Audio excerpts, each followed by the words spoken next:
Querido amigo, relembrando o que temos estudado até agora, é importante para a fixação do seu conteúdo repetirmos mais uma vez a divisão básica do Evangelho de Mateus.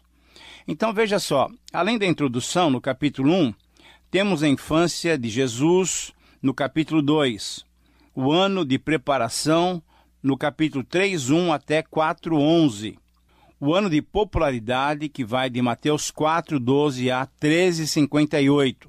Depois temos ainda o ano da paixão, de 14:1 até 27:66, e finalmente a vida ressurreta no capítulo 28, todos os 20 versículos do capítulo 28 de Mateus. No ano de popularidade, que temos estudado nesses programas, cujo conteúdo vai de 4:12 até 13:58, nós já dissemos uma vez, e vamos repetir então agora, que nós temos 6 divisões nesse ano de popularidade. 4:12 até o versículo 25, isso é, todo o restante do capítulo 4, depois da tentação de Jesus, nós temos um subtítulo chamado A Expansão do Reino, onde vimos o início do ministério público de Jesus. Em segundo lugar, do capítulo 5, versículo 1 até 7:29, isso é, capítulo 5, 6 e 7, nós temos os estatutos do reino, onde temos o Sermão do Monte, que nós já estudamos. Do capítulo 8:1 até 9:38, as evidências do reino, onde encontramos 10 milagres do Senhor Jesus. Do capítulo 10:1 até o 42, isso é, todo o capítulo 10, os embaixadores do reino, com orientações de Jesus sobre o discipulado. Do capítulo 11 e capítulo 12, isso é, capítulo 11:1 até 12:50, nós temos os embaraços do reino, isso é, a oposição levantada contra o Senhor Jesus. E, finalmente, a sexta divisão desse ano de popularidade, capítulo 13:1 até 58, isso é, todo o capítulo 13, os exemplos do reino com as parábolas que ilustram o significado do reino de Deus. Muito bem, nesse programa temos um desafio especial. Diante da grande importância do conteúdo, nós vamos estudar, de um modo geral, como um resumo, como um sumário, todo o conteúdo do Sermão do Monte, que nós temos denominado de Os Estatutos do Reino. Como você sabe, o texto se encontra em Mateus, capítulo 5, versículo 1, capítulo 6, capítulo 7, até o versículo 29. Mas você tem que saber também que eles não foram pronunciados de uma só vez. Mateus fez o seguinte, ele compilou diversas ocasiões em que Jesus falou e formou então esse primeiro bloco de ensinos dentro do seu evangelho. Como já dissemos anteriormente, essas palavras de Jesus foram dirigidas aos seus discípulos, isto é, aqueles que já tinham aceitado o seu senhorio e o reinado de Jesus sobre suas vidas, tornando-se assim servos e súditos do reino de Deus. Mas, ao mesmo tempo, essas palavras foram dirigidas a alguns que pensavam que eram súditos, mas, ao mesmo tempo, estavam enganados. Por quê? Porque praticavam iniquidade e um dia eles seriam definitivamente lançados da presença do Senhor Jesus, conforme nós lemos no capítulo 7, versículos 21 a 23, quando Jesus lhes dirá explicitamente: afastai-vos de mim, vós que praticais a iniquidade, eu não vos conheço. Mas quais são os pontos que nós devemos destacar no estudo do Sermão do Monte? Olhando o Sermão do Monte de um modo geral, quais são esses pontos de destaque? Como podemos selecionar as passagens importantes que demonstram de modo claro a importância dessa coleção de palavras do Senhor Jesus?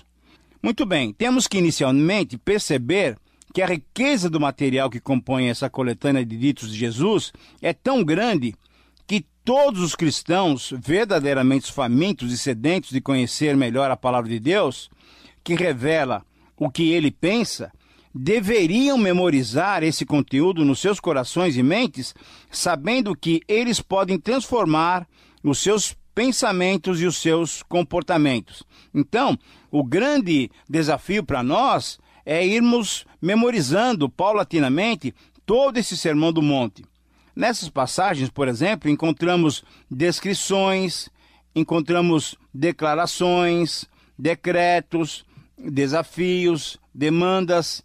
A profundidade do Sermão do Monte é tão grande que ela se dá por ser um bloco de ensinos que exige uma prática exterior, mas que provém de uma motivação interior. Lembre-se que nós temos falado que o que Deus valoriza mais é o nosso interior. Mas também por ele ser um chamado, um convite ao arrependimento, à obediência e à fé, o Sermão do Monte, então, deve ser estudado e deve ser memorizado por cada um de nós. Então, diante dessas considerações, que com certeza não podem ser deixadas de fazer para quem vai iniciar o estudo do Sermão do Monte, só nos resta agora destacar os textos que nos auxiliam a resumir esse maravilhoso conteúdo eterno. Eu quero propor para você que nós tenhamos 7 pontos de destaque em todo o Sermão do Monte. Em primeiro lugar, eu queria destacar um bloco que nós temos chamado normalmente de bem-aventuranças, mas que nós aqui no programa já temos denominado como características do reino, isto é uma síntese do Sermão do Monte. Essas características do cidadão do reino, essas chamadas bem-aventuranças, elas são um resumo de todo o Sermão do Monte.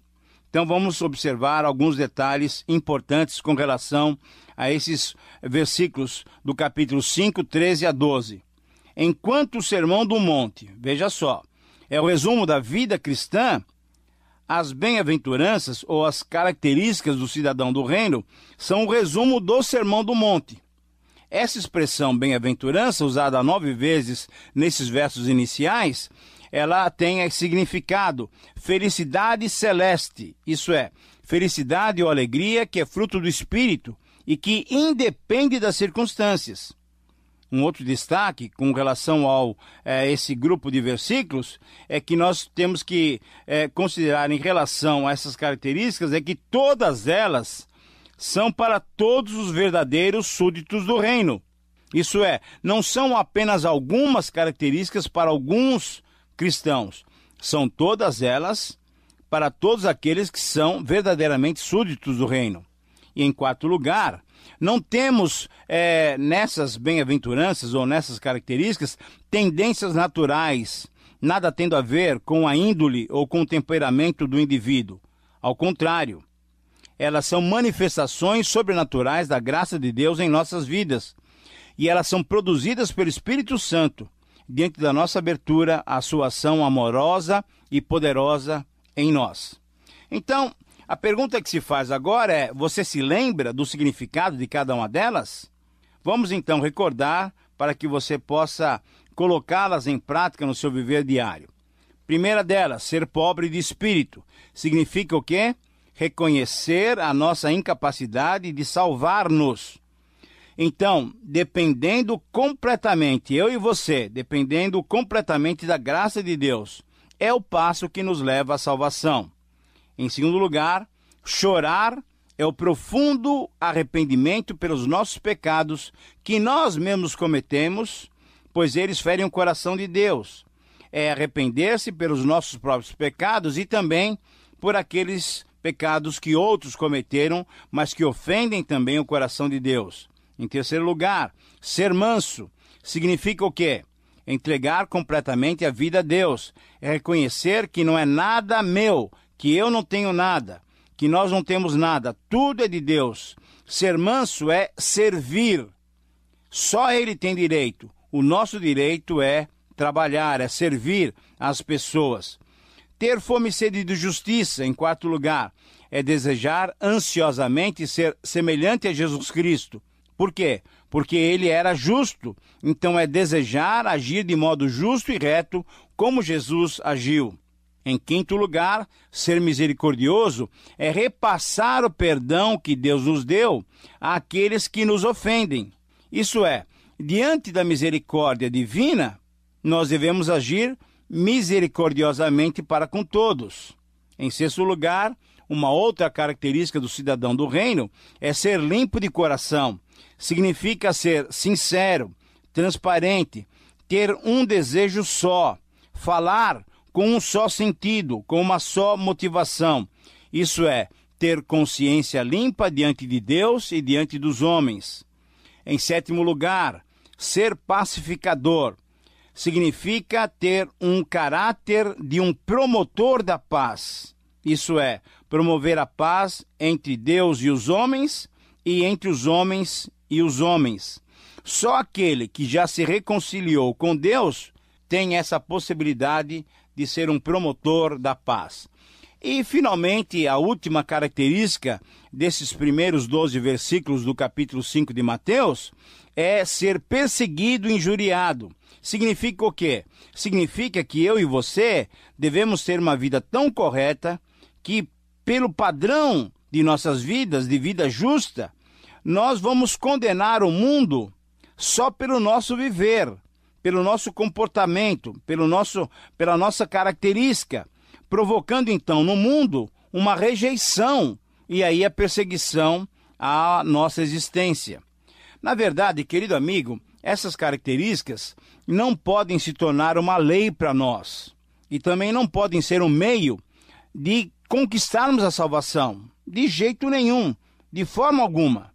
Essas características descrevem a condição interior do súdito do rei e nos prometem bênçãos espirituais e celestiais, que nos abramos à ação do Espírito Santo em nós, pois o seu desejo é fazer-nos produzir o fruto que glorifica e honra o nosso Deus. Muito bem, qual é o segundo destaque que devemos fazer no Sermão do Monte? Eu quero destacar agora o conceito que Jesus expõe em Mateus 5, versículo 20, quando ele afirmou que a nossa justiça deveria exceder em muito a dos escribas e fariseus. Vamos entender bem esse texto. O cidadão do reino eterno, deve viver acima do nível da obediência formal, da obediência legalista, que valoriza apenas a letra da lei. O cidadão do reino eterno, ele deve viver discernindo o sentido das ordenanças, dos princípios divinos. O cidadão do reino, com a ajuda do Espírito Santo, entenderá a razão da ordem e, capacitado pelo próprio Espírito, obedecerá com a motivação correta, isso é, obedecerá para glorificar a Deus. O cidadão do reino sabe que não é com a sua justiça própria que superará a justiça dos religiosos, e por isso procurará a justificação em Cristo, vivendo por meio da graça pela ação do Espírito Santo. Muito bem, agora um terceiro destaque no Sermão do Monte. O Sermão do Monte destaca, a partir do capítulo 5, versículo 21 em diante, as comparações que o Senhor Jesus fez entre a maneira de entender dos escribas e fariseus e a sua maneira de interpretar os mandamentos. Quando Jesus diz, eu, porém, vos digo, ele estava explicando e exemplificando o que era excederem muito a justiça dos religiosos, pois essa justiça é para ser vista pelos homens. Mas, na verdade, Jesus está dizendo que Deus se importa muito mais com o que vai no nosso interior, com o que vai no nosso coração, do que com aquilo que as pessoas veem. Deus valoriza a nossa motivação mais do que a nossa ação. Esse é o terceiro destaque que podemos fazer no Sermão do Monte. O quarto destaque que eu gostaria de fazer, gostaria que você estivesse acompanhando, exatamente se dá no capítulo 6. Eu queria que você então prestasse atenção nesse quarto destaque, que também traz algumas reflexões muito importantes. Do versículo 1 desse capítulo, do capítulo 6, é um resumo dos versículos 2 até o 18, onde Jesus nos orienta sobre a ajuda aos necessitados, sobre a prática da oração e também sobre a prática do jejum. Quando Jesus diz lá no versículo 1, guardai-vos de exceder a vossa justiça diante dos homens, com o fim de serdes vistos por eles, doutra sorte não tereis galardão junto ao vosso Pai Celeste, Jesus estava nos ensinando sobre esse fator importante, essa nossa motivação. A pergunta a ser respondida é, com que motivação eu faço o que faço? Com que motivação você faz o que você faz? O dar esmola, o orar, o jejuar, eram as três principais práticas da piedade judaica daqueles dias. e eram exigências da lei. Os religiosos, então, procuravam obedecer apenas a letra da lei, sem ter a motivação, sem ter o interior correto. Então, Jesus, referindo-se a essas três práticas, estabelece um contraste entre os atos piedosos, isso é, a justiça, a nossa própria justiça, para serem vistos pelos homens, e fazer esses mesmos atos piedosos para serem vistos apenas por Deus, para a glória de Deus, com a motivação correta, com o coração puro. Querido amigo, se você fizer qualquer ato de culto com a motivação incorreta, com egoísmo ou com orgulho no seu coração, pode estar certo que Deus não o receberá. Você terá apenas o aplauso humano. Responda sinceramente. Quando você cultua a Deus, qual é a motivação do seu coração? Eu vou lhe dar 3 alternativas. Letra A. Cultua para obter méritos diante de Deus e assim obter as suas bênçãos? Letra B. Cultua para cumprir com as suas obrigações e assim demonstrar aos seus irmãos da igreja que você é um fiel comprometido? Letra C. Cultua para demonstrar o seu amor e através da sua prática glorificar a Deus? Seja sincero. Agora, você está diante de Deus. E eu espero honestamente que a sua resposta tenha sido a letra C.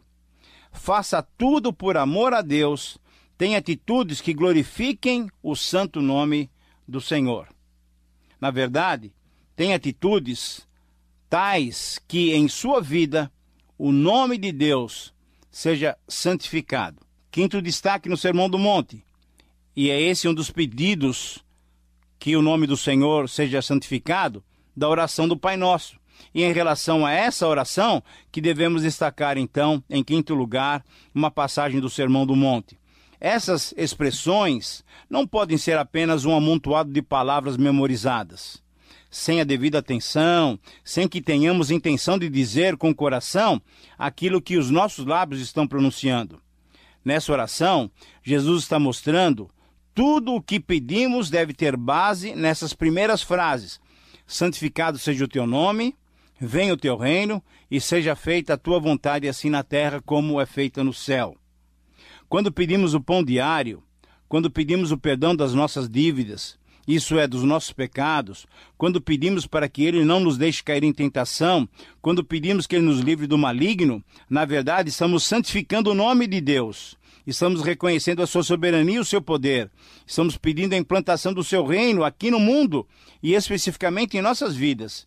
E estamos nos submetendo à sua vontade que é boa, agradável e perfeita. Então, querido amigo, essa oração modelo dada por Jesus serve de parâmetro para a nossa expressão diante de Deus. Não deve ser e não deve se tornar uma memorização e uma recitação fria e sem sentido. Uma reza, apenas para cumprirmos uma parte ritual do culto. Não. Ao nos colocarmos diante de Deus em oração, Deus quer estabelecer uma intimidade conosco. Deus quer ter comunhão conosco. E isso só acontecerá quando formos sinceros e transparentes.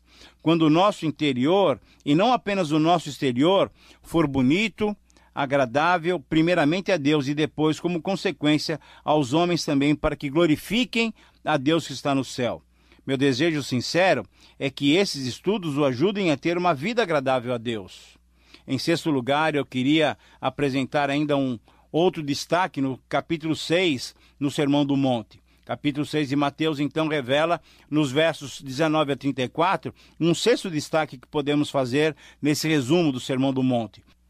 Ao invés de vivermos ansiosos pelos valores incorretos da vida, ao invés de vivermos ansiosos pelas nossas posses, ao invés de vivermos ansiosos pelo sustento, ao invés de vivermos ansiosos pela própria existência, e ao invés de vivermos ansiosos pela proteção física, pois todas essas preocupações são passageiras e apenas nos deixam ansiosos e, portanto, pecando diante de Deus, Jesus está nos ensinando as razões pelas quais não precisamos viver dessa maneira, de uma maneira ansiosa, preocupada.